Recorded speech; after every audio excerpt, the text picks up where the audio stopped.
नमस्कार दोस्तों, decode exam में आप सभी का स्वागत है। आज की क्लास में हम लोग डिस्कस करेंगे क्विक रिवीजन सीरीज और क्विक रिवीजन सीरीज में आज हम डिस्कस करेंगे आधुनिक भारत।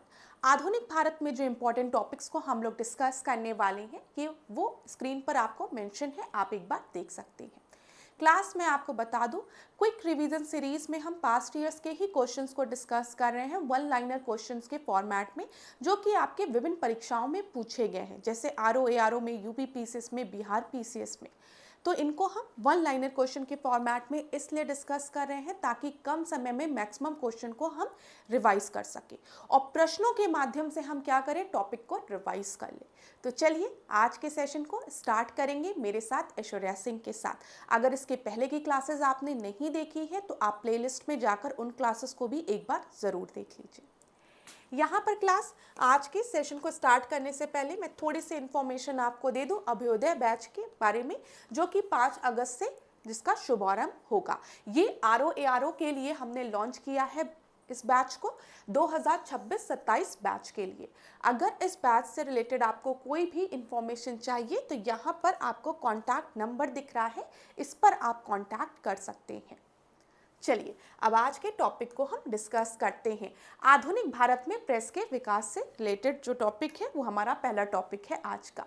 तो यहाँ पर क्लास ध्यान से सुनिएगा। पहले हम 5 मिनट इस टॉपिक को रिवाइज कर लेते हैं क्रोनोलॉजिकल ऑर्डर में, फिर इससे रिलेटेड जो भी प्रश्न पूछे गए हैं वो हम डिस्कस करेंगे। सबसे पहले हम देखते हैं 1780 को, 1780 को। 1780 क्यों इम्पॉर्टेंट है? क्योंकि 1780 में भारत का पहला समाचार आपका पब्लिश हुआ था। फर्स्ट न्यूज़पेपर 1780 में पब्लिश हुआ था जेम्स हिक्की द्वारा, जिसका कि नाम क्या था, बंगाल गैजेट था। यहाँ पर याद रखिएगा। तो मैं यहाँ पर लिख देती हूँ जेम्स हिक्की। परीक्षा में यहाँ से कई बार प्रश्न बना है, अगर आपने पास्ट ईयर्स के क्वेश्चंस को देखा होगा। और न्यूज़पेपर का नाम क्या है, बंगाल गैजेट है, याद रखिएगा। ठीक है। बंगाल गैजेट को 2 साल के बाद बंद कर दिया जाता है। क्यों? इसके पीछे का रीज़न ये रहता है कि इस न्यूज़पेपर में कहीं ना कहीं ईस्ट इंडियन कंपनी द्वारा जो भ्रष्टाचार किया जा रहा था, जो करप्शन किया जा रहा था, उसके बारे में लिखा जा रहा था। तो ईस्ट इंडियन कंपनी की करप्शन को एक्सपोज किया जा रहा था बंगाल गैजेट में, जिसकी वजह से इसको कुछ समय बाद बंद कर दिया जाता है, ये याद रखिएगा। अच्छा, 1780 के बाद जो इम्पोर्टेंट ईयर आपको याद रखना है वो है 1799। ठीक है। 1799 क्यों इंपॉर्टेंट है? क्योंकि इस वर्ष सेंसरशिप एक्ट आया था। सेंसरशिप एक्ट आया था। आपके परीक्षा में ये प्रश्न बनता है। किसके द्वारा अगर पूछेगा तो लॉर्ड वेलेस्ली द्वारा, लॉर्ड वेलेस्ली द्वारा, याद रखिएगा। अभी आज के समय में भी आप देखते हैं कोई मूवी रिलीज होने वाली रहती है तो पहले सेंसर बोर्ड जो रहता है वो उसको क्या करता है, वो उसको पास करता है। और कई बार आपने न्यूज़ में ये भी सुना होगा कि सेंसर बोर्ड ने रोक लगा दी है किसी स्पेसिफिक सीन पे या किसी गाने पे या पूरी मूवी पर। तो उसी तरीके से सेंसरशिप एक्ट आया था 1799 में लॉर्ड वेलेस्ली के समय, जिसका कि मेन पर्पस क्या था कि कोई भी न्यूज़पेपर आपका पब्लिश हो रहा हो तो एक बार उसका सेंसर बोर्ड उसको गो थ्रू कर ले। क्या कहीं कोई ऐसा आर्टिकल तो नहीं लिख दिया गया है जिसकी वजह से ईस्ट इंडियन कंपनी पर कोई धब्बा लगे या ईस्ट इंडियन कंपनी का करप्शन एक्सपोज हो सके, या फिर कोई ऐसा आर्टिकल तो नहीं है जो लोगों को प्रोवोक कर दे। तो इस वजह से सेंसरशिप एक्ट आया लॉर्ड वेलेस्ली के समय में 1799 में, याद रखिएगा। इसके बाद वाला जो ईयर इंपॉर्टेंट है वो है 1818। 1818 क्यों इंपॉर्टेंट है? क्योंकि इस समय लॉर्ड हास्टिंग ने, यहाँ पर याद रखिएगा, लॉर्ड हास्टिंग ने एबॉलिश कर दिया किसको, सेंसरशिप एक्ट को। एबॉलिश कर दिया मतलब खत्म कर दिया सेंसरशिप एक्ट को। यहाँ पर ध्यान दीजिएगा। ठीक है। मैं थोड़ा जल्दी लिख रही हूँ तो वर्ड्स हो सकता है आपको क्लियर ना हो, लेकिन इसको मैं इसीलिए आपको बता दे रही हूँ ताकि कोई कंफ्यूजन ना हो पढ़ने में। ठीक है। यहाँ पर ध्यान रखिएगा 1799 में जो सेंसरशिप एक्ट लाया गया था लॉर्ड वेलेस्ली द्वारा, उसको 1818 में लॉर्ड हेस्टिंग द्वारा एबॉलिश कर दिया गया। और 1880 के बाद ही आप देखते हैं कि भारत का पहला फर्स्ट वेनाकुलर न्यूज़पेपर पब्लिश होता है, न्यूज़पेपर पब्लिश होता है जो कि बंगाली भाषा में रहता है। ध्यान रखिएगा, पहली बार लोकल लैंग्वेज में, ठीक है, वो भी बंगाली लैंग्वेज में भारत का पहला न्यूज़पेपर आपका पब्लिश होता है जिसका कि नाम क्या रहता है, समाचार दर्पण। क्या है, समाचार दर्पण। अभी मैं आपको प्रश्नों के माध्यम से ये सारी चीजें दिखा दूंगी, ठीक है। ये दर्पण है, समाचार दर्पण, जो कि पहला वर्नाकुलर लैंग्वेज में, बंगाली लैंग्वेज में आपका न्यूज़पेपर पब्लिश होता है। ये 1818 के समय तक की बात हमने कर ली। अब यहाँ पर आप देखिएगा 1823 के समय पे हम आते हैं, 1823 के समय पे यहाँ पे लाइसेंसिंग एक्ट आया, लाइसेंसिंग रेगुलेटिंग एक्ट। मतलब कोई भी पब्लिकेशन अगर होना है तो उसके पहले लाइसेंस लेना पड़ेगा, ठीक है। तो लाइसेंसिंग रेगुलेटिंग एक्ट आया, किसके द्वारा, जॉन एडम द्वारा, जॉन एडम द्वारा। याद रखिएगा कब, 1823 में, ठीक है। और 1826 में अगर आप देखेंगे यहां पर 1826 में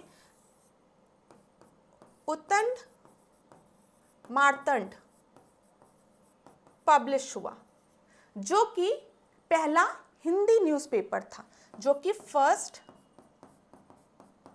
हिंदी न्यूज़ पेपर था। तो वो कब पब्लिश हुआ, उत्तंड मार्तंड, ये आपका पब्लिश हुआ 1826 में। और फिर हम देखते हैं 1835 में चार्ल्स मैककाफाय, जिन्होंने लाइसेंसिंग रेगुलेटिंग एक्ट को क्या कर दिया, एबॉलिश कर दिया। यहां पर मैं इसको LRA लिख दे रही हूं। इन्होंने लाइसेंसिंग रेगुलेटिंग एक्ट को एबॉलिश कर दिया। इसी वजह से इन्हें लिबरेटर ऑफ प्रेस के नाम से भी जाना जाता है, चार्ल्स मैककाफ को, ठीक है, ये याद रखिएगा। फिर हम देखते हैं 1878 में कौन आया, लिटन आया, कई बार परीक्षा में पूछा गया है, जिसने कि वर्नाकुलर प्रेस एक्ट लाया, वर्नाकुलर प्रेस एक्ट। और इस वर्नाकुलर प्रेस एक्ट को किसने रिपेल किया, रिपेन ने। किसने खत्म किया, तो लॉर्ड रिपेन ने। याद रखिएगा वर्नाकुलर प्रेस एक्ट में क्या बोला गया, जितने भी न्यूज़पेपर आपके लोकल लैंग्वेज में पब्लिश हो रहे हैं, ठीक है, उनको क्या किया जाए, उन पर तुरंत रोक लगाई जाए। और अमृत बाजार पत्रिका जो थी उस समय बंगाली लैंग्वेज में पब्लिश होती थी, और मेन बोला जाता है कि वर्नाकुलर प्रेस एक्ट उसी को बंद करने के लिए लाया गया था। लेकिन अमृत बाजार पत्रिका ने रातों रात क्या किया, अपनी लैंग्वेज को इंग्लिश में कन्वर्ट कर दी, मतलब अपनी न्यूज़पेपर की लैंग्वेज, जो पब्लिकेशन की जो लैंग्वेज थी उसको इंग्लिश कर दी, जिसके वजह से वर्नाकुलर प्रेस एक्ट ने उसको नहीं बंद करा पाए, क्योंकि ये वर्नाकुलर लैंग्वेज के लिए लॉन्च किया गया था। लेकिन याद रखिएगा वर्नाकुलर प्रेस एक्ट को रिपेल किसने किया था, हटाया किसने था, वो था रिपेन। तो यहाँ पर क्लास, ये जो मैंने क्रोनोलॉजी आपको बताई है, थोड़ा सा इस पर आप लोग ध्यान दीजिएगा, यहाँ से प्रश्न बनता है। मैं 1 मिनट का टाइम और लेकर आपको जल्दी से रिवाइज करा दूं, फिर प्रश्नों के माध्यम से इसको रिवाइज कर लेंगे। देख लीजिए 1780 के समय की जब हम बात करेंगे, ठीक है, तो 1780 में आपको याद रखना है कि जेम्स सिक्की द्वारा बंगाल गैजेट लॉन्च किया गया, पब्लिश किया गया। बंगाल गैजेट जो था वो पहला न्यूज़पेपर था जो कि इंग्लिश लैंग्वेज में था। फिर हम लोग देखते हैं 1799 तक कई न्यूज़पेपर आए जो कि अंग्रेजी में जिनका प्रकाशन शुरू हुआ था। लेकिन 1799 में सेंसरशिप एक्ट लगाया गया, ठीक है, जिसका कि मेन पर्पस यही था कि कोई भी कंपनी के खिलाफ या कोई भी ऐसा स्टेटमेंट न्यूज़पेपर में ना पब्लिश करे जिससे कि लोगों में आक्रोश बढ़े या फिर ईस्ट इंडियन कंपनी पर किसी भी तरीके का आरोप लग सके। तो इसीलिए सेंसरशिप एक्ट आया, किसके द्वारा, लॉर्ड वेलेस्ली के द्वारा, जिसे 1818 में लॉर्ड हेस्टिंग ने एबॉलिश कर दिया, मतलब खत्म कर दिया, ठीक है। फिर उसके बाद आप देखते हैं फर्स्ट वर्नाकुलर न्यूज़पेपर आपका पब्लिश हुआ, जिसका कि नाम था समाचार दर्पण, जो कि किस लैंग्वेज में था, बंगाली लैंग्वेज में था क्लास, ठीक है। फिर 1823 में हम चलते हैं। इस समय लाइसेंसिंग रेगुलेटिंग एक्ट आया, जो कि कौन लेकर आया था? जॉन एडम लेकर आया था। ठीक है, जिसको कि अगर आप देखें, जॉन एडम लेकर आया था लाइसेंसिंग रेगुलेटिंग एक्ट, जिसका कि मेन पर्पस क्या था कि कोई भी पब्लिकेशन अपना स्टार्ट करे उसके पहले उसे लाइसेंस लेना पड़े। ठीक है, तो ये मेन पर्पस था। 1826 में उतंड मार्तंड आपका पहला हिंदी न्यूज़पेपर लॉन्च हुआ 1826 में। 1835 में हम देखते हैं चार्ल्स मेटकाफ ने लाइसेंसिंग एक्ट को खत्म कर दिया, जिसकी वजह से चार्ल्स मेटकाफ को लिबरेटर ऑफ प्रेस के नाम से भी जाना जाता है। फिर 1878 में अगर आप देखते हैं तो कौन आता है? लॉर्ड लिटन आता है, जो कि वेनाकुलर प्रेस एक्ट लेके आता है। और वेनाकुलर प्रेस एक्ट को खत्म किसने किया था? लॉर्ड रिपन ने। ये सारे इंफॉर्मेशन आपको याद रखना है अपने परीक्षा के लिए। इतनी चीजें क्लियर हो गई क्लास? चलिए अब आगे बढ़ते हैं, हम प्रश्नों को देखते हैं जल्दी जल्दी। जो इंफॉर्मेशन मैंने आपको दी है वही हम प्रश्नों में अब देखेंगे। यहाँ पर देखिए 1778 में अंग्रेजों ने पहली प्रिंटिंग प्रेस की स्थापना कहां पर की थी? तो ये कोलकाता में की थी, याद रखिएगा। चलिए, भारत का सबसे पहला समाचार पत्र कौन सा था? तो बंगाल गैजेट था, मैंने आपको बता दिया। भारत में प्रकाशित पहला समाचार पत्र कौन सा था? बंगाल गैजेट था, जो हमने अभी डिस्कस किया है। भारत में पहला अखबार किसके द्वारा शुरू किया था? जेम्स हिक्की द्वारा शुरू किया गया था, हमने डिस्कस किया है। ठीक है, देखिए जेम्स हिक्की ने बंगाल गैजेट नाम का समाचार पत्र कब प्रकाशित किया था? 1780 में। तो अब एक चीज आप याद रखिएगा, अंग्रेजों द्वारा पहला जो प्रिंटिंग प्रेस था उसे कोलकाता में किस वर्ष में लगाया गया था? 1778 में कोलकाता में लगाया गया था। ठीक है, फिर 2 साल बाद आप 1780 में याद रखेंगे जेम्स हिक्की ने पहला न्यूज़पेपर पब्लिश किया था, जिसका की नाम क्या था? बंगाल गैजेट था। इतनी चीजें क्लियर हो गई। फिर देखते हैं यहाँ पर किसने सर्वप्रथम प्रेस सेंसरशिप लागू की थी? तो मैंने अभी थोड़ी देर पहले ही आपको बताया है, जब हम लॉर्ड वेलेस्ली का नाम याद रखते हैं तो लॉर्ड वेलेस्ली ने पहली बार फर्स्ट सेंसरशिप एक्ट लेकर आए थे। ये कब? 1799 में। ये आप याद रखिएगा। चलिए, फिर भारतीय द्वारा अंग्रेजी भाषा में प्रकाशित प्रथम साप्ताहिक पत्र कौन सा था?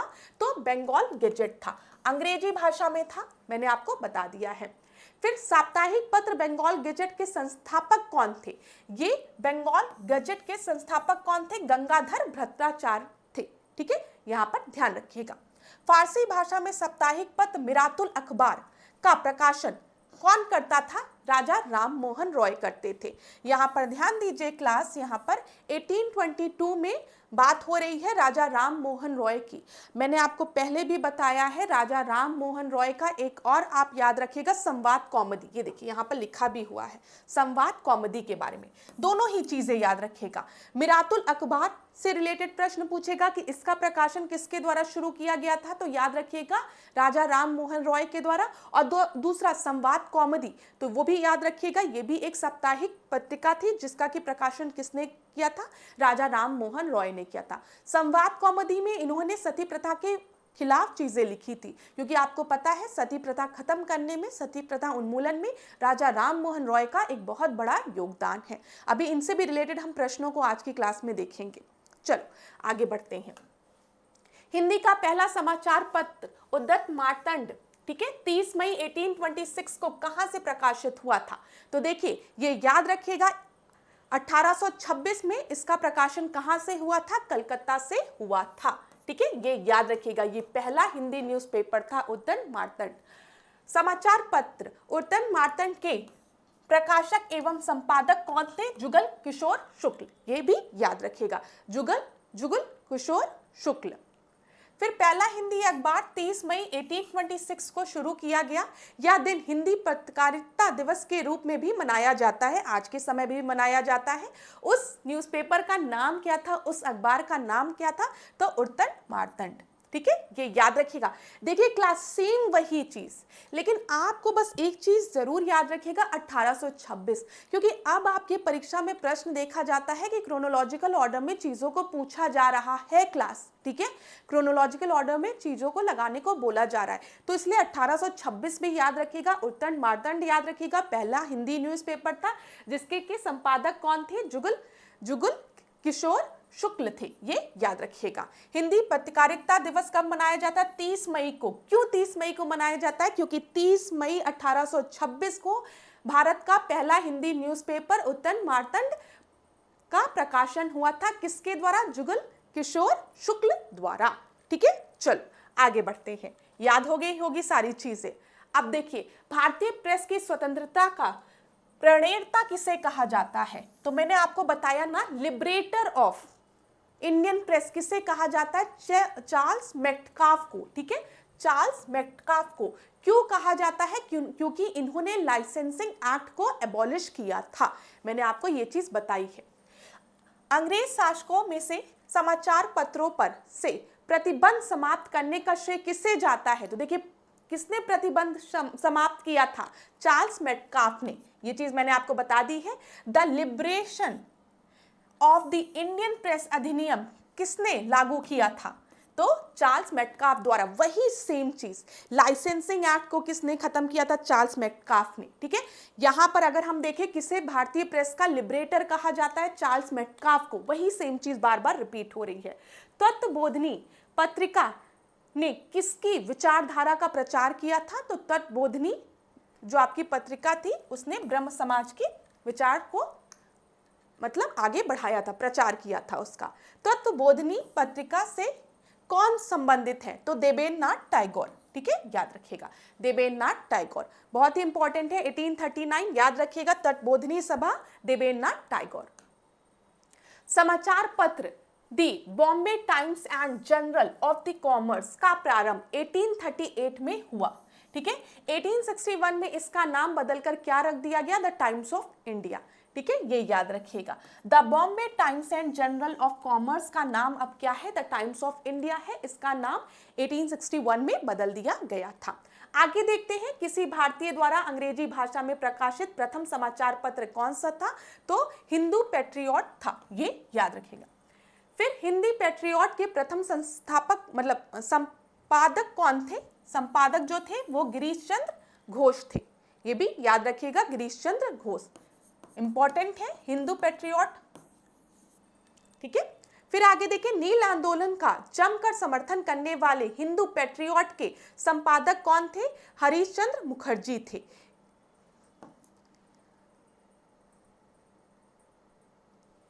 किसने सोम प्रकाश नामक समाचार पत्र शुरू किया था, ईश्वरचंद्र विद्यासागर में।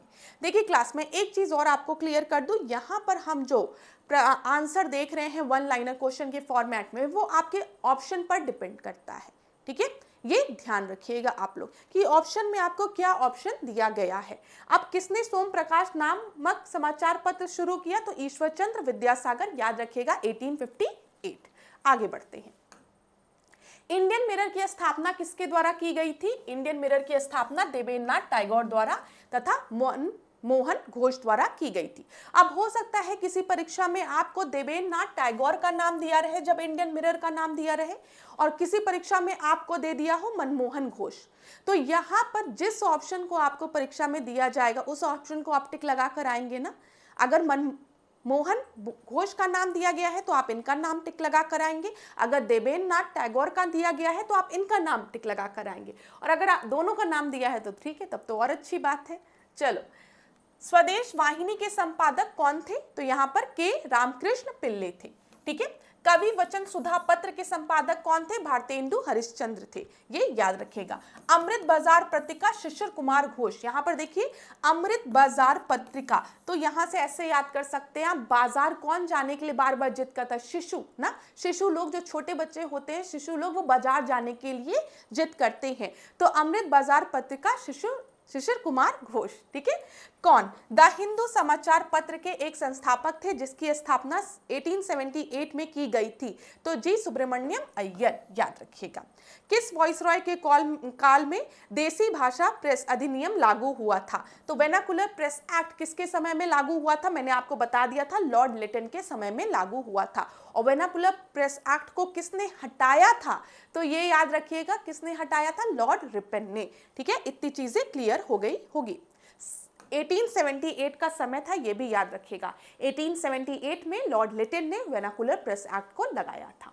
देखिए, द बंगाली समाचार पत्र का प्रकाशन किसके द्वारा प्रारंभ किया गया था? तो याद रखिएगा, सुरेंद्र नाथ बनर्जी द्वारा 1879 में।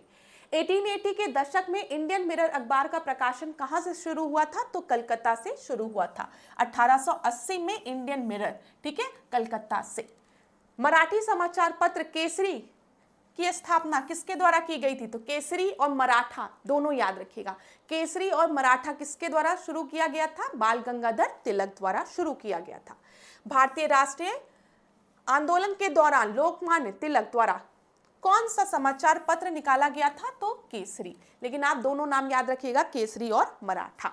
आगे बढ़ते हैं। बाल गंगाधर तिलक द्वारा राष्ट्रीयता को बढ़ावा देने के लिए कौन सा अखबार निकाला गया था? केसरी। ठीक है। 1878 का वेनाकुलर प्रेस एक्ट किसने रद्द किया था? तो यही चीज मैं आपको बता रही थी कि 1878 में वेनाकुलर प्रेस एक्ट को लगाया है लिटन ने, उसको खत्म किसने किया है? रिपन ने। ये याद रखिएगा। इंडियन ओपिनियन पत्रिका के प्रथम संपादक कौन थे? द मनसुख लाल नागर। ठीक है। इंडियन ओपिनियन कहां से प्रकाशित हुआ था? दक्षिण अफ्रीका से, याद रखिएगा। महात्मा गांधी द्वारा दक्षिण अफ्रीका में प्रकाशित समाचार पत्र का नाम क्या था? The Indian opinion. ये बहुत जरूरी प्रश्न है, याद रखिएगा। हो सकता है परीक्षा में कभी भी आपको कंफ्यूज करने के लिए दे दिया जाए कि महात्मा गांधी द्वारा प्रकाशित समाचार पत्र इंडियन ओपिनियन का प्रकाशन भारत में हुआ था। नहीं, ये याद रखिएगा, दक्षिण अफ्रीका में। ठीक है। और इसके संपादक कौन थे? द मनसुख लाल नागर। ठीक है, इनका भी नाम याद रखिएगा। किस भाषा में इंडियन ओपिनियन समाचार पत्र आपका छापा जाता था? तो हिंदी, गुजराती, अंग्रेजी और तमिल। यहाँ पर तमिल पर ज्यादा फोकस करिएगा, क्योंकि आप सोच सकते हैं गुजराती, ठीक है, हो सकता है, इंग्लिश हो सकता है, हिंदी भी हो सकता है, लेकिन तमिल में थोड़ा सा आप लोग कंफ्यूज हो सकते हैं। तो याद रखिएगा, द इंडियन ओपिनियन समाचार पत्र हिंदी, गुजराती, तमिल और अंग्रेजी भाषा में इसका प्रकाशन होता था। ठीक है। चलिए आगे बढ़ते हैं। कौन क्रांतिकारी वंदे मातरम पत्र का संपादक था? तो बिपिन चंद्र पाल, याद रखिएगा, बिपिन चंद्र पाल। पेरिस से प्रकाशित वंदे मातरम पत्र का प्रथम संपादक कौन था? तो लाला हरदयाल। कई बार परीक्षा में पूछा गया प्रश्न है लाला हरदयाल के बारे में। मैंने आपको बताया था, सोहन सिंह भाकना और लाला हरदयाल की जब हम बात करते हैं तो हम गदर मूवमेंट की भी बात करते हैं, सैन फ्रांसिस्को ना, याद रखिएगा। चलो, अंग्रेजी साप्ताहिक वंदे मातरम के साथ किसने अपने को संबंध किया था? तो ये अरविंद घोष इसके संपादक रहे हैं। बॉम्बे क्रॉनिकल का प्रकाशक कौन था? ठीक है, बॉम्बे क्रॉनिकल का प्रकाशक कौन था? तो फिरोज शाह मेहता। कौन सा एक जनरल अब्दुल कलाम आजाद द्वारा प्रकाशित किया गया था? तो 1912 में अल हिलाल, याद रखिएगा। गदर पत्र का प्रथम अंक किस भाषा में प्रकाशित किया गया था? तो ये उर्दू भाषा में प्रकाशित किया गया था 1 नवंबर 1913 को। क्लास, आपको अगर स्क्रीनशॉट लेने का मन करे तो आप स्क्रीनशॉट भी ले सकते हैं, आराम से चीजों को फिर बाद में पढ़ भी सकते हैं एक बार। जो भी पॉइंट आपको नहीं पता है, आप पहली बार पढ़ रहे हैं, उन सारे पॉइंट्स को आप लोग नोट डाउन जरूर कर लीजिएगा। आगे बढ़ते हैं। गदर पत्र का गुरुमुखी लिपि में प्रकाशन कब से प्रारंभ हुआ था? तो 9 नवंबर 1913 से, 9 दिसंबर 1913 से, याद रखिएगा। 9 दिसंबर 1913 से गदर पत्र का गुरुमुखी लिपि में प्रकाशन प्रारंभ हो गया था, 9 दिसंबर से। गदर पत्र का प्रकाशन कहां से किया गया था? सैन फ्रांसिस्को से किया गया था, पता है। गदर पार्टी का पत्र, गदर कैसा पत्र था? एक साप्ताहिक पत्र था। ठीक है, ये भी याद रखिएगा। किसने 1914 में कॉमनवील नामक साप्ताहिक समाचार पत्र की स्थापना की थी? तो कॉमनवील की जब हम बात करते हैं तो एनी बेसेंट आपको याद रखना है 1914, ईयर भी याद रखिएगा। हो सकता है परीक्षा में आपसे पूछ ले एनी बेसेंट से रिलेटेड प्रश्न और क्रोनोलॉजिकल ऑर्डर में उसे अरेंज करने को दे दिया जाए। पहले आपको दे दिया जाए कि एनी बेसेंट ने अध्यक्षता की थी आईएनसी की, ठीक है। फिर दूसरा आपको दे दे कॉमनवील स्टार्ट किया था, ठीक है। फिर आपको दे दे कि होम रूल लीग स्टार्ट किया था, होम रूल मूवमेंट स्टार्ट किया था। तो आप किस तरीके से क्रोनोलॉजिकल ऑर्डर में लगाएंगे?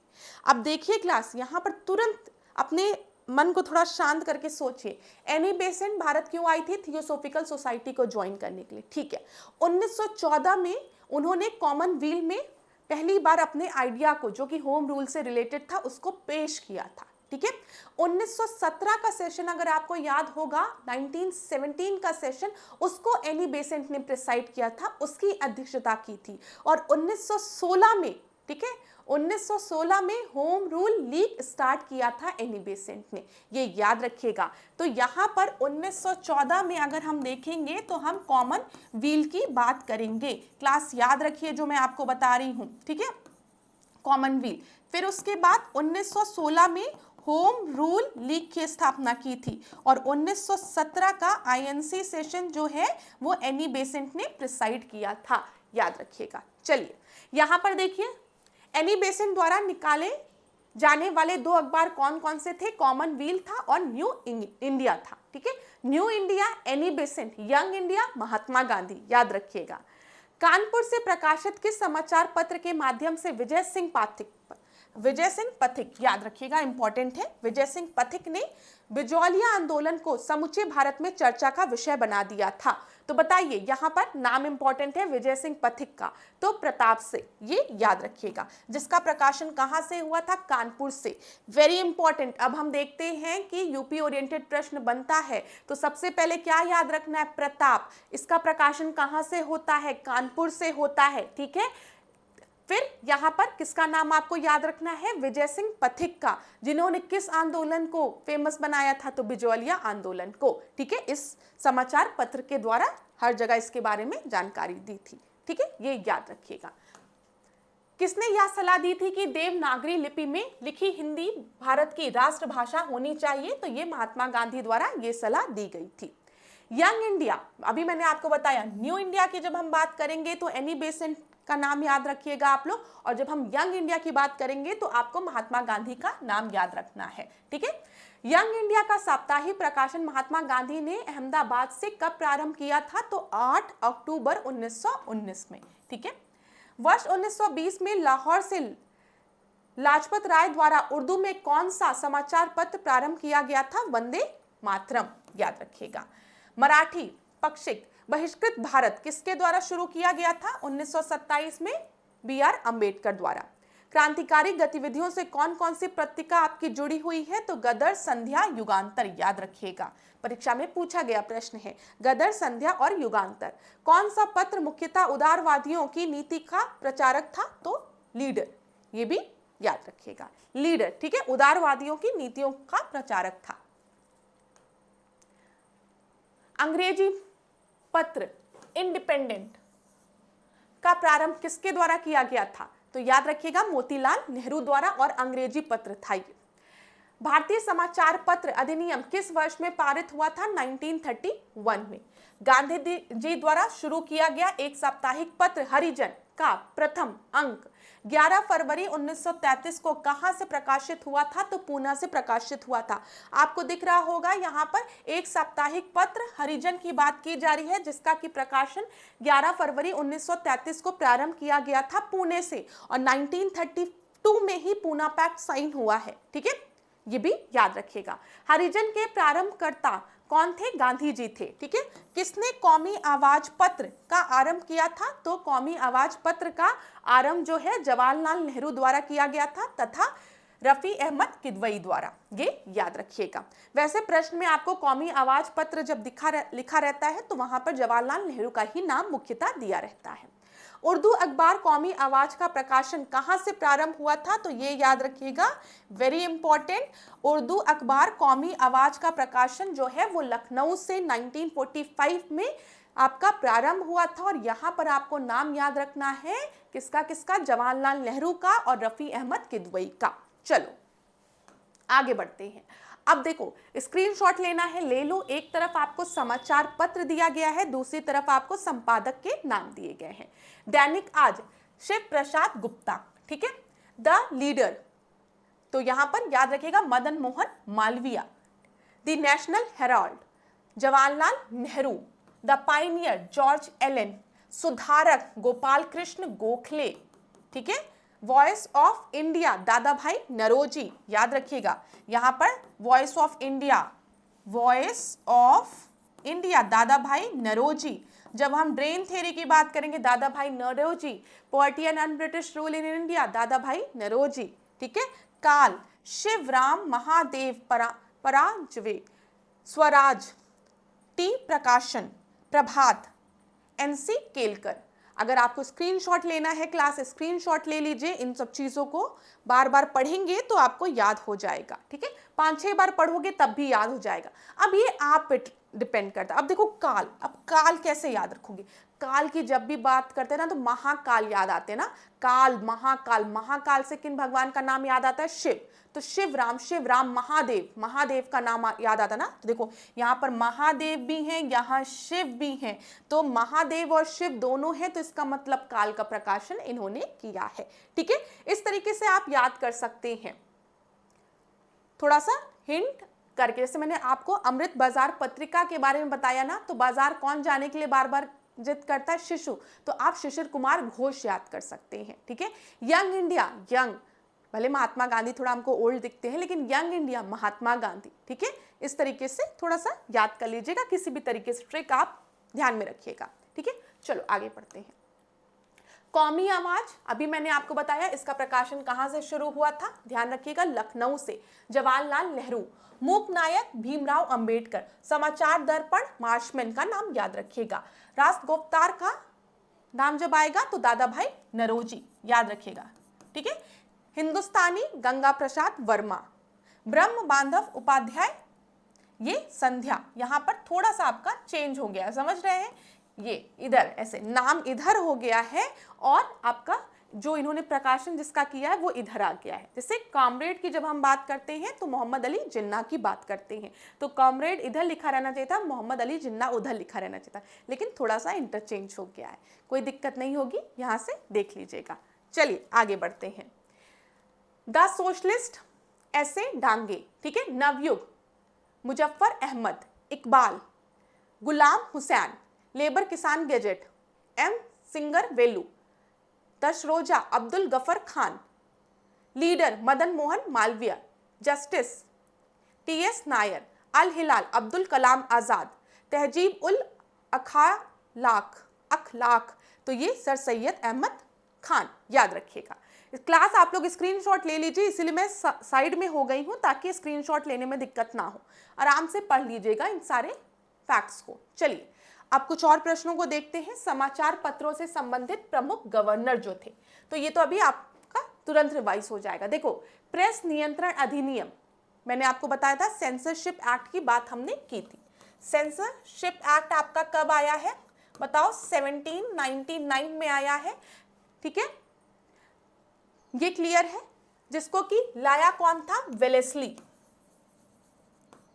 ठीक है। लॉर्ड वेलेस्ली द्वारा इसे लाया गया था, जिसे हटाया किसने, लॉर्ड हेस्टिंग ने। कब, 1818 में। ये चीज मैंने आपको अभी थोड़ी देर पहले बताई है। तो याद रखिएगा जब भी हम सेंसरशिप एक्ट की बात करेंगे तो 1799 में इसे लाया गया है वेलेस्ली द्वारा, जिसे समाप्त किया था किसने समाप्त किया था, 1818 में हेस्टिंग द्वारा इसे समाप्त किया गया था।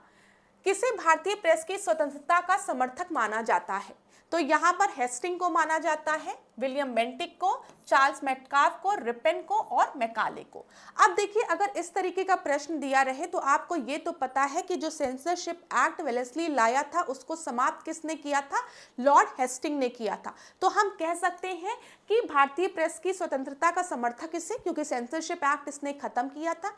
इसी तरीके से चार्ल्स मेटकाफ की जब हम बात करते हैं तो उन्होंने लाइसेंसिंग एक्ट को खत्म किया था, मानते हो, लाइसेंसिंग एक्ट को खत्म किया था, इसीलिए इन्हें लिबरेटर ऑफ इंडियन प्रेस के नाम से भी जाना जाता है। और जब हम रिपन की बात करते हैं तो उन्होंने वर्नाकुलर प्रेस एक्ट को खत्म किया था। ठीक है, तो अगर आप इन 3 नाम को भी ढूंढ लेते तो आप आराम से अपने प्रश्न का उत्तर दे लेते। ये चीज मैं आपको बताना चाह रही थी। अब देखो, वर्नाकुलर प्रेस एक्ट की समाप्ति किसके द्वारा की गई है? लॉर्ड रिपन द्वारा 1882 में, याद रखिएगा, जिसको कि लगाया किसने था? लॉर्ड लिटन ने। किसे भारतीय प्रेस की स्वतंत्रता का विरोधी माना जाता है? तो लॉर्ड वेलेस्ली को माना जाता है। ठीक है, लॉर्ड लिटन को माना जाता है, लॉर्ड एटम को माना जाता है। क्यों? लॉर्ड वेलेस्ली जो था उसने सेंसरशिप एक्ट लगाया ना, सेंसरशिप एक्ट लॉर्ड वेलेस्ली ने लगाया। लॉर्ड लिटन ने वर्नाकुलर प्रेस एक्ट लगाया। ठीक है, और लॉर्ड एडम ने क्या लगाया? लॉर्ड एडम ने लाइसेंसिंग एक्ट लगाया। क्लियर है? यहां पर मैं बता दूं, जब हम वेलेस्ली की बात कर रहे हैं तो इसने सेंसरशिप एक्ट लगाया। ठीक है, ठीक है क्लास। फिर जब हम बात कर रहे हैं लिटन की, तो लिटन ने वर्नाकुलर प्रेस एक्ट लगाया, वर्नाकुलर प्रेस एक्ट। ठीक है, और जब हम एडम की बात करें, जॉन एडम की, तो इसने कौन सा एक्ट लगाया? लाइसेंसिंग एक्ट लगाया। ठीक है, चलो, किसे भारतीय प्रेस की स्वतंत्रता का प्रणेता कहा जाता है? चार्ल्स मेटकाफ को। क्यों? क्योंकि इन्होंने लाइसेंसिंग एक्ट को एबॉलिश किया था। क्लियर? आगे बढ़े। अब यहां पर एक बार आप लोग फिर देख लो, समाचार पत्र दिया है, संपादक दिया है, वर्ष दिया है, स्थान दिया है, भाषा दिया है। यहां से आपकी परीक्षा में प्रश्न बन जाते हैं, तो इसका स्क्रीनशॉट जरूर ले लो। बंगाल गैजेट की जब हम बात करते हैं तो सबसे पहला बंगाल गैजेट जो है वो जेम्स सिक्की द्वारा स्टार्ट किया गया था। ठीक है, कब? 1780 में। कलकत्ता में। भाषा क्या थी? अंग्रेजी थी। फिर मैंने आपको बताया था ये चीज, बंगाल गैजेट जो जेम्स सिक्की द्वारा स्टार्ट किया गया था वो 2 साल के बीच में ही बंद कर दिया जाता है। क्यों? क्योंकि वो ईस्ट इंडियन कंपनी की करप्शन को एक्सपोज कर रहा था। इसी वजह से कहा जाता है कि वॉरेन हेस्टिंग ने इसको बंद करा दिया था। दूसरा बंगाल गैजेट जो है वो गंगाधर भट्टाचार्य द्वारा 1816 में आपका शुरू होता है कलकत्ता से, और लैंग्वेज क्या रहती है? अंग्रेजी। ठीक है, फिर संवाद कौमुदी, याद रखिएगा, संवाद कौमुदी कुछ जगह 1821, कुछ जगह 1822 दिया रहता है, लेकिन आप दोनों नाम याद रखिएगा, एक संवाद कौमुदी और मिरातुल अखबार। ठीक है, इन दोनों का नाम याद रखिएगा, दोनों किससे रिलेटेड है? राजा राम मोहन रॉय से रिलेटेड है। ठीक है, इनका प्रकाशन कहाँ से शुरू हुआ था? कलकत्ता से शुरू हुआ था, ये याद रखिएगा। संवाद कौमुदी बंगाली भाषा में थी और मिरातुल अखबार जो था वो फारसी भाषा में था। उर्तन मार्दन मैंने आपको बताया, जुगल किशोर का नाम आपको याद रखना है। ये क्यों महत्वपूर्ण है? क्योंकि ये पहला हिंदी न्यूज़पेपर है, ये ध्यान रखिएगा। कानपुर से शुरू हुआ पहला हिंदी न्यूज़पेपर था, ये इंपॉर्टेंट है आपकी परीक्षा के लिए, ध्यान रखिएगा। 1826। उसके बाद बंगदूत की बात हम करते हैं तो ये भी राजा राम मोहन रॉय द्वारा शुरू किया गया था। ठीक है, 1829 में कोलकाता से हिंदी भाषा में था। हिंदू पेट्रियट याद रखिएगा, हरीश चंद्र मुखर्जी, 1855 कोलकाता, अंग्रेजी। सोम प्रकाश, कई बार परीक्षा में पूछा गया है। ईश्वर चंद्र विद्यासागर, ठीक है, 1858 कोलकाता, बंगाली भाषा और अंग्रेजी भाषा में। अमृत बाजार पत्रिका, ये ध्यान रखिए, शिशिर कुमार घोष द्वारा शुरू किया गया था। ठीक है, कब? कलकत्ता में शुरू किया गया था, बंगाली भाषा में। लेकिन जब वर्नाकुलर प्रेस एक्ट आता है 1878 में लॉर्ड लिटन द्वारा, तो अमृत बाजार पत्रिका ने क्या करता है? अमृत बाजार पत्रिका अपनी लैंग्वेज को बंगाली से बदलकर अंग्रेजी कर देता है। ठीक है, तो यही इसी वजह से यहाँ पर 2 डेट लिखी है, 1867 और 1878। 1867 में अमृत बाजार पत्रिका को शुरू किया था शिशिर कुमार घोष ने बंगाली भाषा में कोलकाता से। लेकिन जब 1878 में वर्नाकुलर प्रेस एक्ट आता है और लॉर्ड लिटन इसको लेकर आता है, तो अमृत बाजार पत्रिका रातों रात अपनी लैंग्वेज अंग्रेजी कर देती है और वर्नाकुलर प्रेस एक्ट इस पर नहीं लग पाता है। फिर कवि वचन सुधा, भारतेंदु हरिश्चंद्र, 1867 उत्तर प्रदेश, हिंदी। ठीक है, हरिश्चंद्र मैगजीन, भारतेंदु हरिश्चंद्र, 1872 उत्तर प्रदेश, हिंदी। ठीक है, क्लियर है? स्क्रीनशॉट लेना है तो ले सकते हैं आप लोग। आगे बढ़ते हैं क्लास। आगे देखिए, द हिंदू, जी सुब्रमण्यम अय्यर, 1878 मद्रास, अंग्रेजी भाषा में। बंगाली ध्यान रखिएगा सुरेंद्र नाथ बनर्जी, कई बार पूछा गया है, 1879 कलकत्ता अंग्रेजी भाषा में। केसरी मराठा की हम बात करते हैं तो आपको बाल गंगाधर तिलक का नाम याद रखना है, 1881 में याद रखिएगा, मुंबई से। अच्छा, यहाँ पर एक इंटरेस्टिंग फैक्ट ये है, जो केसरी था वो मराठी लैंग्वेज में इसका प्रकाशन होता था। केसरी का प्रकाशन मराठी लैंग्वेज में होता था और मराठा जो था इसका प्रकाशन जो था वो आपका अंग्रेजी लैंग्वेज में होता था। ठीक है, तो कभी भी अगर एग्जामिनर आपको कंफ्यूज करने का प्रयास करे कि केसरी का जो लैंग्वेज थी वो आपकी इंग्लिश थी और मराठा की लैंग्वेज जो थी वो मराठी थी, तो गलत करके आना उसको। जो मराठा था वो इंग्लिश लैंग्वेज में इसका प्रकाशन होता था और केसरी का मराठी लैंग्वेज में। किसके द्वारा? बाल गंगाधर तिलक द्वारा। कब? 1881 में, याद रखिएगा। हिंदुस्तान मदन मोहन मालवीय द्वारा 1882 में। ठीक है, फिर हिंदी लैंग्वेज में इंडियन ओपिनियन की अगर हम बात करेंगे तो महात्मा गांधी द्वारा 1903 में, ये याद रखिएगा। कहां से?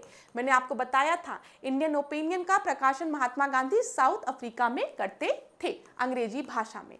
वंदे मातरम अरविंद घोष 1906 अंग्रेजी भाषा में। वंदे मातरम, ठीक है, लाला हरदयाल वाला, ये 1909। यहाँ पे कंफ्यूज मत होइएगा, एक नाम से आपके कई न्यूज़पेपर होते थे तो उसमें कंफ्यूज मत होइएगा। मैंने इसीलिए आपको बोला कि ऑप्शन में क्या दिया गया है उसके बेसिस पे आप टिक लगाएंगे। तो यहाँ पर वंदे मातरम लाला हरदयाल 1909 पेरिस में। ठीक है, प्रताप गणेश शंकर विद्यार्थी 1910 हिंदी। बॉम्बे क्रॉनिकल ये पूछा गया है 1913 फिरोज शाह मेहता, याद रखिएगा, अंग्रेजी भाषा में। गदर लाला हरदयाल, मैंने आपको बताया है, गदर मूवमेंट के द्वारा जो गदर के लोग थे उन्होंने ही गदर नाम की आपकी मैगजीन, वीकली न्यूज़पेपर भी आपका पब्लिश किया था, जिसमें आपको लाला हरदयाल का नाम याद रखना है, 1913। कॉमनवेल्थ मैंने आपको बता दिया, एनी बेसेंट ने कॉमनवेल्थ में होम रूल मूवमेंट का बारे में थोड़ा सा जानकारी दी थी, 1914 मद्रास अंग्रेजी भाषा में। ठीक है, याद रहेगा। चलो आगे बढ़ते हैं। इंडिपेंडेंस मोतीलाल नेहरू 1919 इलाहाबाद, इंपॉर्टेंट है। नवजीवन महात्मा गांधी 1919 अहमदाबाद। Young India Mahatma Gandhi 1919 Ahmedabad. ठीक है, वंदे मातरम लाला लाजपत राय 1920 लाहौर। हिंदुस्तान टाइम्स के.एम. पनिक्कर 1920 दिल्ली। हरिजन महात्मा गांधी 1933 पूना, ये याद रखिएगा, हरिजन, हरि के जन, महात्मा गांधी ने दलितों को कहा था पूना पैक्ट के बाद। ठीक है, national herald Jawaharlal Nehru 1938 Delhi. The nation in the making, ये सुरेंद्र नाथ बनर्जी 1925 कोलकाता। क्लियर? स्क्रीनशॉट ले लो क्लास, फिर आराम से पढ़ते रहना। अब आधुनिक भारत में हम लोग शिक्षा के विकास को देखते हैं। आधुनिक भारत में शिक्षा के विकास को, यहाँ पर देखिए क्लास, क्या क्या चीजें आपको याद रखनी है वो मैं एक बार आपको बता दूं, फिर आप प्रश्नों के माध्यम से चीजों को समझते हुए चलिएगा। चलिए, यहाँ पर जो बातें बताने जा रही हूँ पहले उसको आप लोग ध्यान से सुन लीजिए, कुछ पॉइंट्स को। कोलकाता, पहले एक दो पॉइंट्स को हम लोग डिस्कस कर लेते हैं। ठीक है, तो सबसे पहले कलकत्ता मदरसा। ठीक है, फिर संस्कृत कॉलेज, फिर फोर्ट विलियम।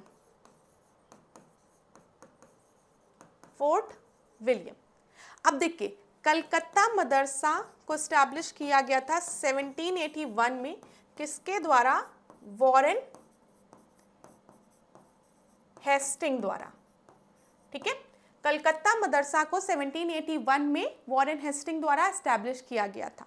मदरसा था मतलब जो भी आपके मुस्लिम लॉज हैं उनको पढ़ने के लिए, उनके बारे में जानकारी करने के लिए कलकत्ता मदरसा को एस्टैब्लिश किया गया था। ठीक है, संस्कृत कॉलेज की बात करते हैं, इसका एस्टैब्लिशमेंट हुआ था 1791 में, और यहाँ पर जो नाम आपको याद रखना है वो याद रखना है जोनाथन डंकन का नाम। ठीक है, हिंदू लॉज को पढ़ने के लिए। फिर यहाँ पर हम जब 1800 की बात करते हैं तो लॉर्ड वेलेस्ली द्वारा फोर्ट विलियम का एस्टैब्लिशमेंट किया गया था, ताकि जो ऑफिसर्स हैं उनको ट्रेन किया जा सके, ये याद रखिएगा। फिर यहाँ पर एक याद रखिएगा चार्टर एक्ट 1813।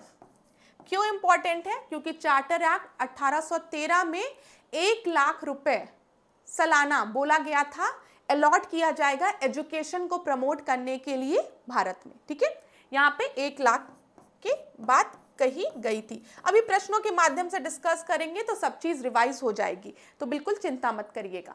फिर आपको पता है हम लोग बात करते हैं फिल्ट्रेशन थ्योरी की, फिल्ट्रेशन थ्योरी। ठीक है, एक याद रखिए फिल्ट्रेशन थ्योरी।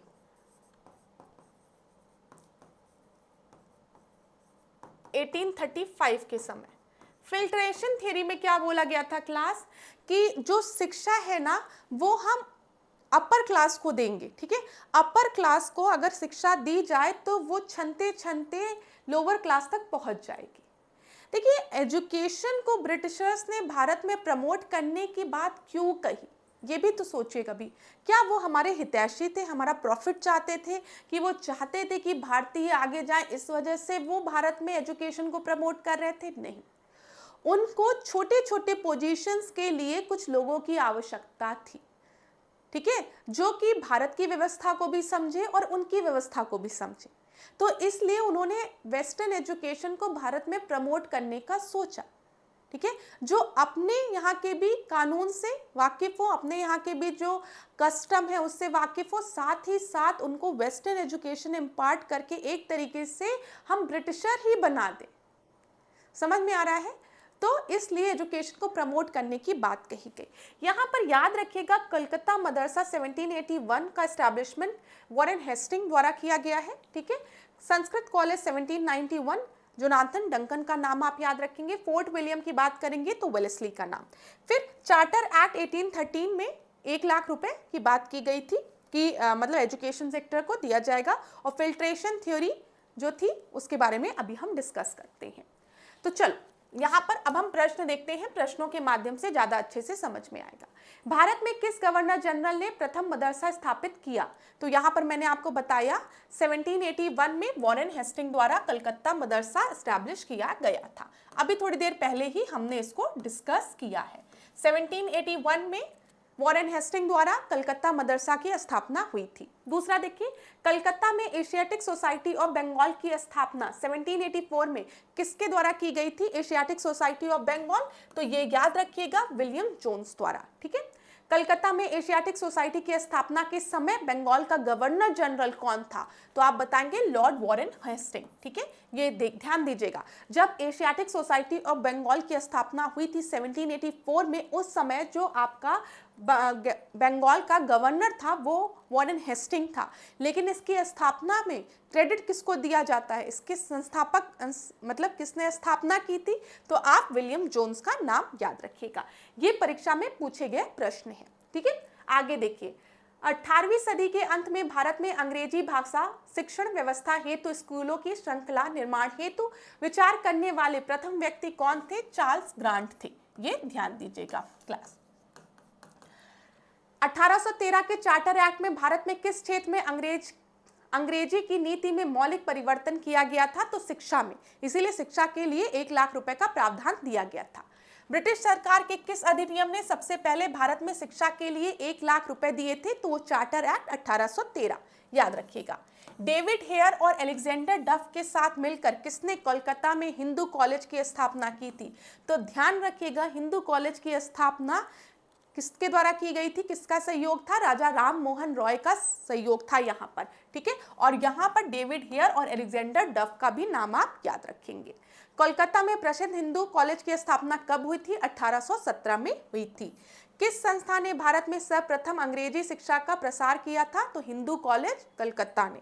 भारत में पश्चिमी शिक्षा एवं अंग्रेजी भाषा शुरू करने के लिए वकालत किसने की थी? राजा राम मोहन रॉय ने। ठीक है, याद रखिएगा, राजा राम मोहन रॉय ने। जब हम बात करेंगे तो हिंदू कॉलेज की स्थापना 1817 में हुई थी, जिसमें इनको सहयोग किया था डेविड हेयर और अलेक्जेंडर डफ ने। ये सारे पॉइंट्स याद रखिएगा।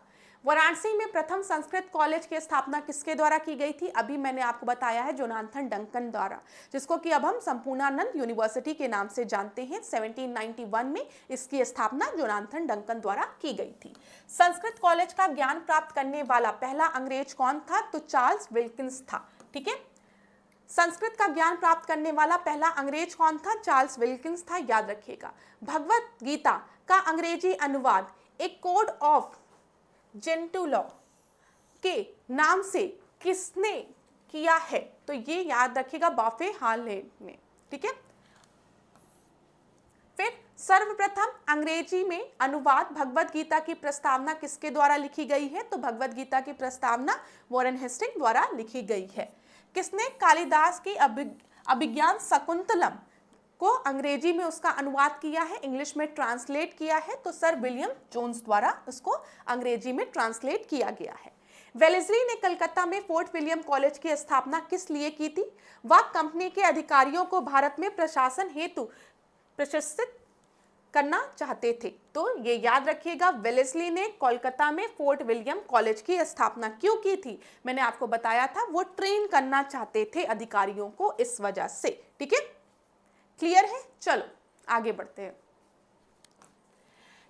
किसे पेरिस की रॉयल एशियाटिक सोसाइटी की सदस्यता प्रदान की गई थी? माइकल मधुसूदन दत्त को, याद रखिएगा। ठीक है, रॉयल एशियाटिक सोसाइटी की सदस्यता किसे प्रदान की गई थी? माइकल मधुसूदन दत्त को। दिल्ली कॉलेज की स्थापना कब हुई है? 1824 में। स्वतंत्रता पूर्व अवधि में ब्रिटिश सरकार द्वारा भारत में आधुनिक शिक्षा के प्रसार का मुख्य उद्देश्य क्या था?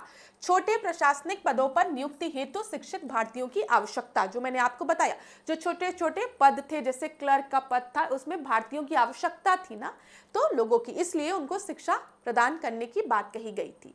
1825 में वेदांत कॉलेज की स्थापना किसके द्वारा की गई थी? तो हिंदू कॉलेज और वेदांत कॉलेज दोनों में आपको नाम याद रखना है, राजा राम मोहन राय का।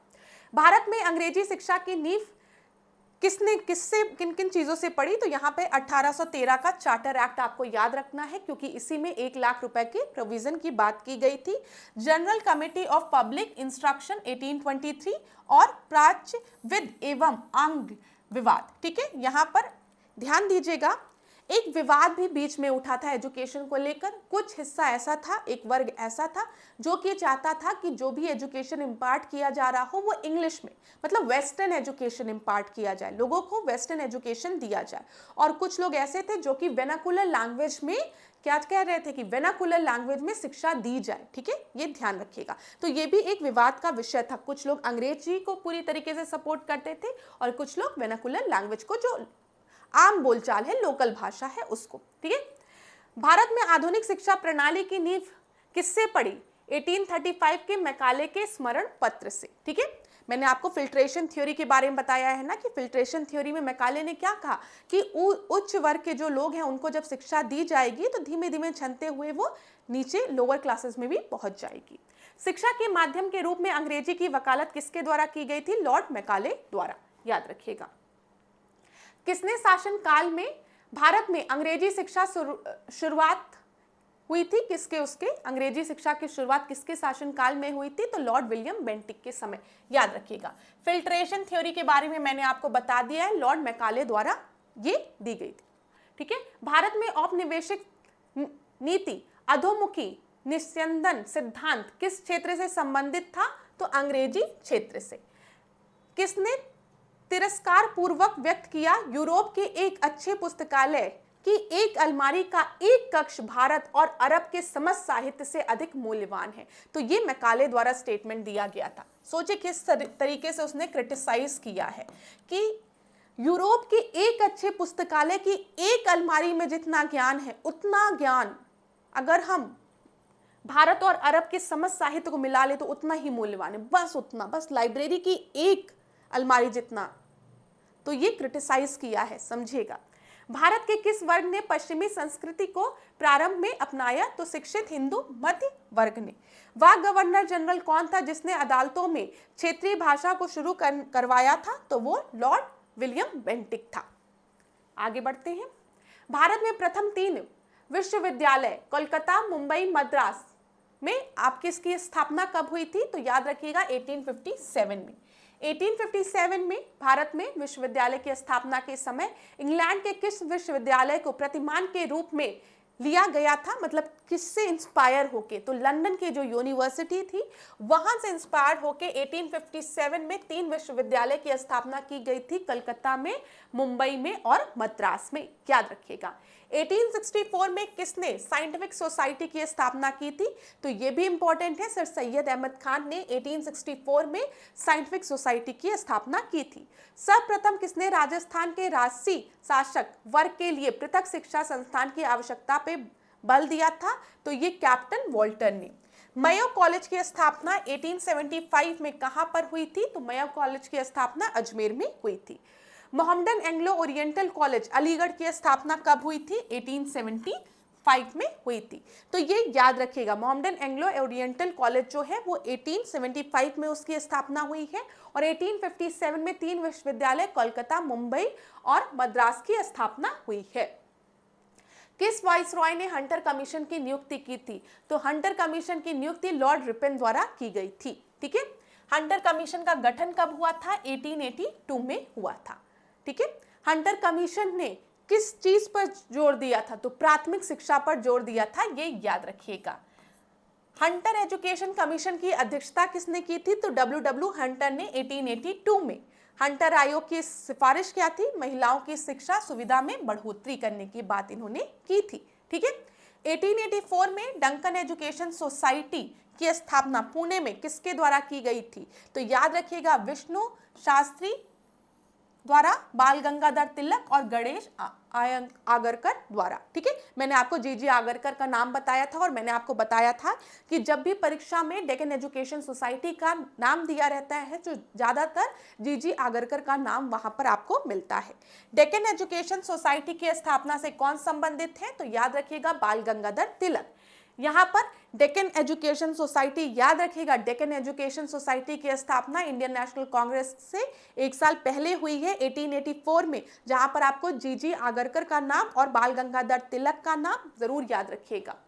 1902 में लॉर्ड कर्जन ने 2 भारतीय सदस्य को सम्मिलित करते हुए एक विश्वविद्यालय आयोग की गठन किया था। वो कौन कौन थे? वो आपके सैयद हुसैन विल ग्रामी और न्यायमूर्ति गुरुदास बनर्जी थे। ये ध्यान रखिएगा, ये थोड़ा सा अलग प्रश्न है। ठीक है, ध्यान में रखिएगा। भारतीय विश्वविद्यालय अधिनियम कब पारित हुआ था? 1904 में पारित हुआ था। किसके समय पारित हुआ था? लॉर्ड कर्जन के समय में पारित हुआ था। ठीक है, ये भी याद रखिएगा। विश्वविद्यालय आयोग की जो कमेटी आपकी गठित हुई थी उसमें कौन कौन से भारतीय थे? तो हुसैन बिल ग्रामी का नाम और न्यायमूर्ति गुरुदास बनर्जी का नाम याद रखिएगा। राष्ट्रीय शिक्षा क्षेत्र में सर्वप्रथम 1905 में किस नेशनल स्कूल की स्थापना हुई थी? तो रंगपुर नेशनल स्कूल की स्थापना हुई थी। भंग विरोधी आंदोलन के दौरान कलाई सर्कुलर किससे संबंधित था? शिक्षण संस्थाओं से। ये मैंने आपसे डिस्कस किया है ये चीज। ठीक है, कलाइल सर्कुलर किससे संबंधित था? जो आपके एजुकेशनल इंस्टीट्यूट थे उनसे संबंधित था। नेशनल काउंसिलिंग ऑफ एजुकेशन की स्थापना कब हुई है? तो 15 अगस्त 1906 को। बनारस हिंदू विश्वविद्यालय की संस्थापक कौन थे? मदन मोहन मालवीय थे। ठीक है, बोला जाता है ना कि बनारस के राजा ने मदन मोहन मालवीय से कहा कि आप जितनी दूर चलेंगे उतनी भूमि आपको दान में दे दी जाएगी विश्वविद्यालय की। बनारस हिंदू विश्वविद्यालय का शिलान्यास किसके समय में हुआ था? 1916 में, लॉर्ड हार्डिंग के समय में। ध्यान रखिएगा। चलिए आगे बढ़े। किस विश्वविद्यालय को सर्वप्रथम केंद्रीय विश्वविद्यालय घोषित किया गया था? तो बनारस हिंदू विश्वविद्यालय को। किसने भारतीय विश्वविद्यालय में धार्मिक शिक्षा देने की प्रबल रूप से वकालत की थी? तो मदन मोहन मालवीय ने। किसके सतत प्रयत्नों से मुंबई में प्रथम महिला विश्वविद्यालय की स्थापना हुई थी? तो डीके कार्वे। ये याद रखिएगा, ये आपके परीक्षा में सुमेलित करने को दिया गया था। तो प्रथम महिला विश्वविद्यालय की जब बात आएगी तो आपको डीके कार्वे का नाम याद रखना है। 1916 मुंबई में इन्होंने प्रथम महिला विश्वविद्यालय की स्थापना की थी। बहुत महत्वपूर्ण है क्लास। किस सामाजिक व्यवस्था से जेईडी बेथुन गहरे रूप से जुड़े हुए थे? स्त्री शिक्षा से। ये भी याद रखिएगा। ये दोनों आपको दिया गया था सुमेलित करने में, अभी रिसेंट के कोई प्रश्न था उसमें। शिक्षा में सुधार हेतु ब्रिटिश सरकार ने सेडलर विश्वविद्यालय आयोग की नियुक्ति कब की थी? 1917 में। ठीक है, सेडलर आयोग किससे संबंधित था? शिक्षा से संबंधित था, 1917 में, याद रखिएगा।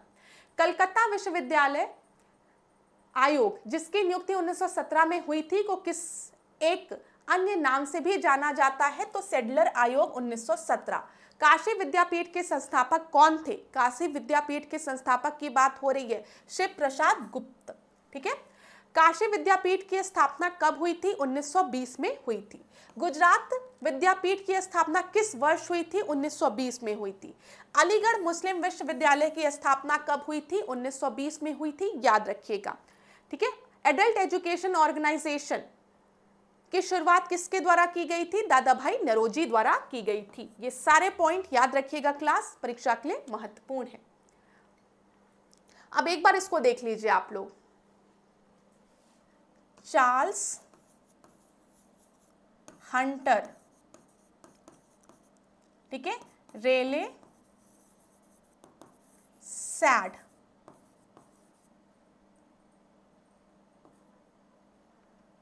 यहां पर ध्यान दीजिएगा।